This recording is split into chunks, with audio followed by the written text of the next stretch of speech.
Plaster ഇട്ട് 10ാമത്തെ ദിവസം എൻ്റെ പ്ലാസ്റ്റർ വെട്ടി. പ്ലാസ്റ്റർ വെട്ടാനായിട്ട് ഹോസ്പിറ്റലിൽ പോയി ഇരിക്കുന്നതാണിത്. നൈറ്റ് ഇട്ടുകൊണ്ടാണ് പോയത്. സ്വന്തം അനുഭവത്തിൽ വരുമ്പോഴാണ് ഓരോന്നിൻ്റെയും ബുദ്ധിമുട്ട് നമ്മൾ അറിയുന്നത്. എൻ്റെ വലത് കൈക്ക് തന്നെയാണ് പരിക്ക് പറ്റിയത്. ഉറങ്ങാനാണ് ഏറ്റവും ബുദ്ധിമുട്ട്. 24 മണിക്കൂറും പ്ലാസ്റ്റർ ഇട്ട് കൈ ഇങ്ങനെ പൊക്കി വെക്കണമല്ലോ. 10ാമത്തെ ദിവസം തന്നെ പ്ലാസ്റ്റർ വെട്ടാൻ പറ്റിയത് തന്നെ ഒരു ഭാഗ്യം. അതിനുശേഷം ഇട്ടതാണ് സ്പ്ലിൻറ്റ്. ഇതും 10 ദിവസം ഇട്ട് 10ാമത്തെ ദിവസം ഇത് ഊരിക്കോന്ന് പറഞ്ഞ്. ഇത് ഊരിയെന്ന് വെച്ചാൽ എല്ലാ പണികളും ഓടി നടന്ന് ചെയ്യരുതെന്നാണ് ഡോക്ടർ പറഞ്ഞേക്കുന്നത്. വേദനയൊക്കെ ഉണ്ടെങ്കിലും പിറ്റേ ദിവസം തന്നെ നമ്മുടെ പണികളൊക്കെ നമ്മൾ ചെയ്യാൻ തുടങ്ങി.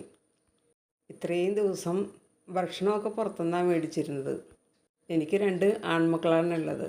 ഒരാൾക്ക് പരീക്ഷയാണ്, അതുകൊണ്ട് അവൻ ഒന്നും തന്നെ ചെയ്യാൻ പറ്റില്ല. ഭക്ഷണം പുറത്തുപോയി മേടിച്ചുകൊണ്ട് വരുമായിരുന്നു.